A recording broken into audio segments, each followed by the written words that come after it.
Okay. Nilalagay sa tubig. Nilalagay sa tubig para hindi siya masira. Yan, good morning mga totoong Inday. Harvest na ng takway. Yan, dito tayo sa farm. Yan. Kaway-kaway mga totoong Inday. Happy farming. Sama ko si Sir Roland. Dumating siya dito sa farm. Yan, si Roland Ramos. Nagbisita. Yan. So, harvest na to, Franz. Pang tatlong harvest pa lang namin pala kasi masyadong busy si farm. So, ganito kalalaki oh. Ganito lang mag-harvest ng takway oh. Yan. Kasali na linis. Nilinisan na nila. Yan oh. Yan, nilinisan nila yan. Oh. So, ganun kabilis lang yung takway. Wala pong gastos. Ito yung farming na ano lang, walang abono. No, Franz, no? Anong species na sa ano, gabi? Abalong gabi. Yan. Abalong. Yan oh. Wala nang gastos masyado ito. Lilinisan lang nila, Francis, pag nag-harvest. Yan. Tinatanggal lang nila oh. So, dapat mahahaba tulad nito oh, malalaki na oh. Yan. Mahaba. Ayan oh. So ito yung binibenta. Masarap po ito. Sino sa mga kumakain ito? Comment down below sa mga kumakain ito. Yan. So lahat ng mga kanal namin dito nilagyan po namin pinalagyan. Yan. Ano kaya masarap na luto na ito? Mag-comment nga kayo kung sino kumakain ito. Adobo. Pinapaksiwan ba to? Sabaw. Sarap din ito sabaw eh. Ito yung mga sarap sa sabaw oh, yun oh, yun abalong oh, tawag oh. Yan. Yan, ito yung mga shoots nila. Mga new followers. So ganyan. Mahirap ba mag-harvest, Franz, Makate? Mahirap Makate yung masyado. Oh, yun. So pero ang maganda dito sa Takway, Franz, every ilang araw nag-harvest tayo? 2 months yata. Every 10 days tayo. Ay, 2 months bago naka-start harvest, no? After 2 months naka-harvest na kami. Tapos ngayon hindi namin sinusunod yung 1 week, parang 10 days, Franz, no? 10 days yung pag-harvest namin. Maliit lang kung ano, tapos inuulam-ulam pa. Yan. So masukal siya, kailangan linisan lang, no? So sa mga nag-harvest ng ganito, dililinisan lang. So yan, tingnan mo yung daan ni Francis. Maganda na tingnan. Yan oh. Oh, di ba? Kaysa dito masukal pa oh. Oh, ano, hindi pa siya nalinisan. Pero mamaya pag nalinisan na, ito na yung mangyayari. Yan, no, malinis na oh. Doon sa kabila, punta tayo doon mamaya. Tingnan natin doon sa area na yon para makita nyo. Malinis na din doon eh. Naka-harvest na kayo doon, Franz? Doon sa kabila. Mga ngayon, Franz, mga ilang kilo yung harvest natin? Siguro mga 70 siguro. 70? Oh, 70 kilos. Malaki-laki na din yun. So, ang kuha dito is 35 ba? 30 yata. 30 pesos, yan. At least makatulong-tulong sa pagkain dito sa farm. Yan, bili ng bigas at ulam. Kasi yung mga allowances every week nagbibigay sa kanila pang ulam. Yan.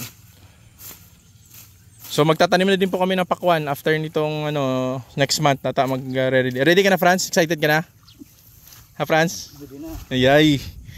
Ito kasi yung master talaga nila, Francis. Yan. Malawak-lawak din to eh. Sir Roland, ano masasabi mo sa farm namin? Okay na okay.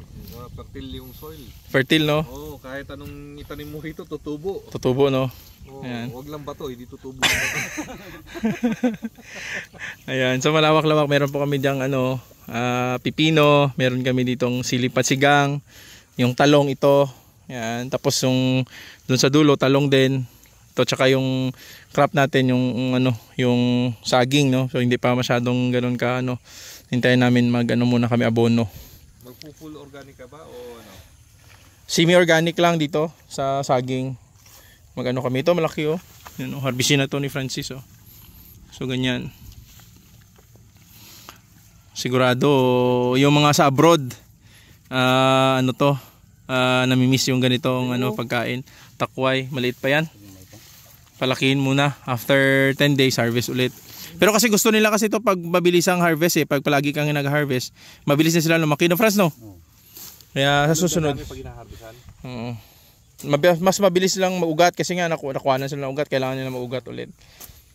Siguro pag nag-abono kayo nito, kailangan 14-14, pwede na din 'yon. 14-14 complete. Yan, oh. Yan lang oh. Tingnan nyo. Yung saging malaki na din. Yan. Hanggang dun sa dulo. So malaki-laki yung ma-harvest dito. Siguro mga 70 kilos daw. Pero sa akin estimated ko nasa 100 kilos na itong ma-harvest dito. Marami-rami na. Kasi dun pa eh. Punta tayo doon mamaya. Ikutin natin. Partbog, sama ka dito? Oo, sure. Yan. May Ito man. nagkakita ba ng chicken dang? Dito sa taniman namin. Naglagay kami yan, oh. Matataba na sila. 'Di ba? Ilang buwan pa lang 'to, oh. 3 months pa lang 'to. 3 months pa lang po itong ano namin. Yung abalong gabi. Kasi tatlong beses pa lang kami nakapag-harvest eh. Pero tingnan niyo naman yung gaano sila kalalaki, tataba. Kasi nga ma-watery dito, matubig. Ito yung gustong-gusto nila, yung matubig, no. Yan. So ito pa lang 'yon, kita ka na. Kita ka na dito. May mga pakwan dito dati. Remember nyo yung video. Yan. So hanggang doon sa dulo. Tingnan nyo ha. Pakita ko sa inyo. Farm tour ko kayo. Ha! Yan. Oh. Lalasog yung tataba na. Diyan kami nagkuha ng similya noon. Dito. Nagbigay sa amin si Sir Jomar. Ito yung farm ni Sir Jomar. Diyan. Dito. Yan. Oh. Tingnan nyo. Ang bilis lang lumaki. 2 months, 3 months. 3 months pa lang to. 3 months old. 3 months old. Pero ganito na siya kalago. Yan o. Yan. Yun lang ang kailangan mong ilinisan. Kaso lang, ang mangyayari kasi, sa umpisa, madamo pa siya.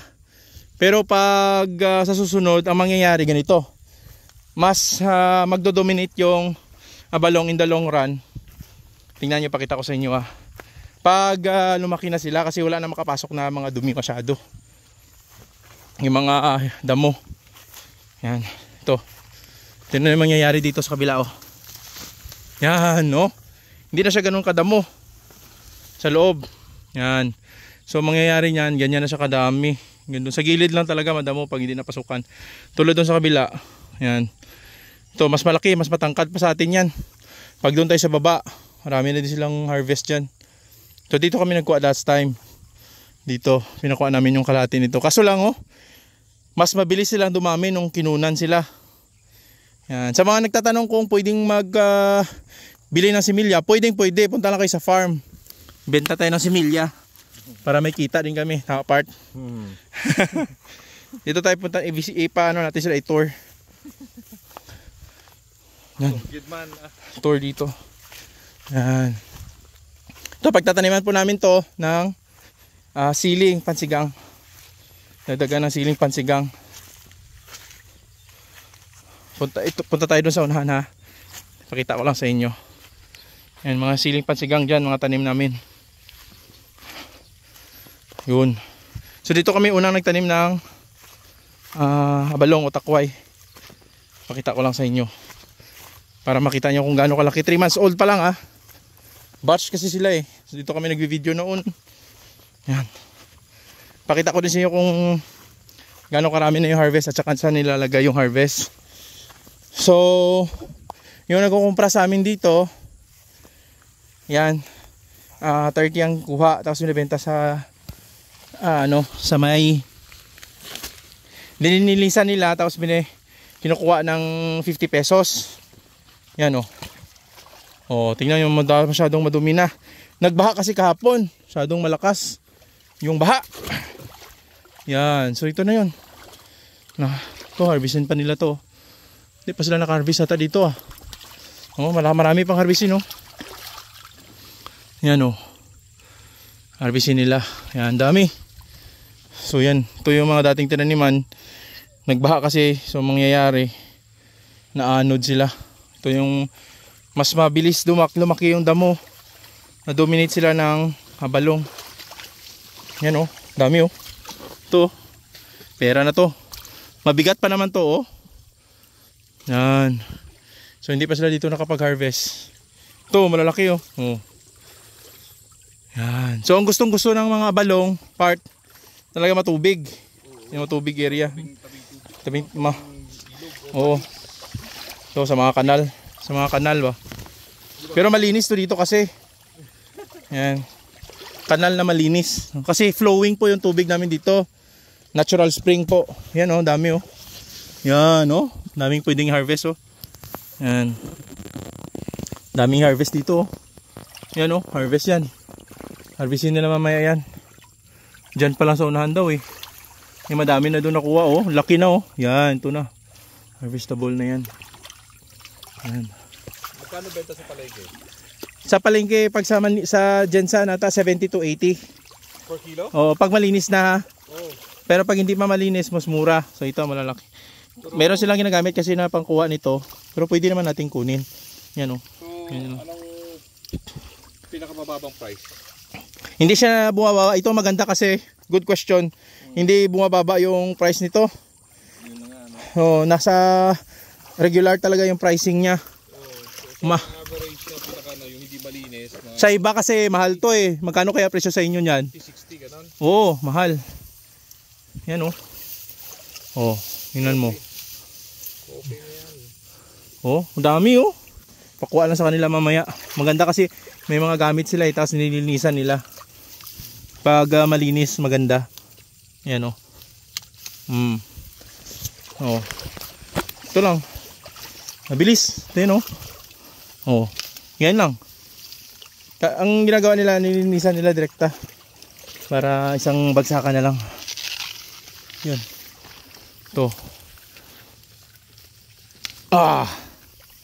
Yan oh. Ayos ah. Kuha tayo part para may bit-bit ka. Kuha ka dyan part. Takway, kuha ka. Ito. Bisita natin si part Bugs eh. Ito. Mga ugat. Ito yung mga ugat ng mga balong. Ito yung masarap. Yan o. Oh, mataas o. Tangkad na. Yan. Kaya para dumadami siya sa Oo, mabilis na siya dumami. Ito, pwede na to. Ito. Yan. Mas mabilis. Pag kinuha mo kasi sila, mas mabilis sila dumami. Yan. Bilis lang. Diba? May bit-bit ka na mamaya part. Ito. Ay nako, naputol yung camera. Pero ito na yun, tingnan yung nangyari. Nakuha namin ngayon. Dito lang mabilisan lang na pagkuha kasi para may dala naman yung kaibigan namin si Part Bogs. Yan. So yan, meron nakalawak. Punta natin yung na-harvest na nila doon. Nakita nyo. Yan sila mga kasama namin sa talong. Ano sila. Marami pa dito ma-harvest. Mamaya sila na mag-harvest yan. Tulad nito. Yan o. Mahaba o. So ganito dapat o mahahaba.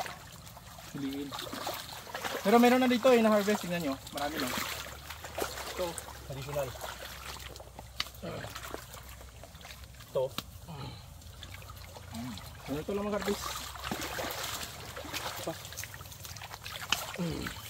Gusto nila sa maputik eh. Nakakasagin nila sapa. Nagbaha po kagabi dito. Kaya tingnan nyo.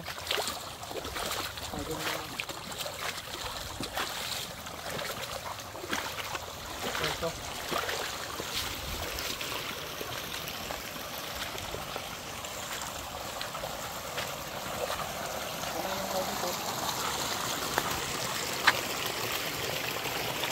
Ayan. Na-harvest nila. Meron dito. Uy! Yan ah. Yan. Ang dami. Dami na picture. Sure. Ay sige. Pinutin mo yung puti. Okay, great. Picture, yes. Okay. Nilalagay sa tubig. Nilalagay sa tubig para hindi siya masira basta-basta. Kasi nga mahilig sila sa ano eh. Sa tubig. Gusto nila sa tubig. Ayan. Thank you so much, Part Bogs. Ayan. Ayan si Part Bogs na nag-video. Maraming salamat sa inyo matutumang Inday sa pagpanood nito ngayon. Whew! Alright. So yan. Ganda. Takway. Overload forever. Dami. Mag-harvest ulit sila ng okra. Yun natin. Para sa lahat mga tatumang Inday, kaway-kaway. Happy farming!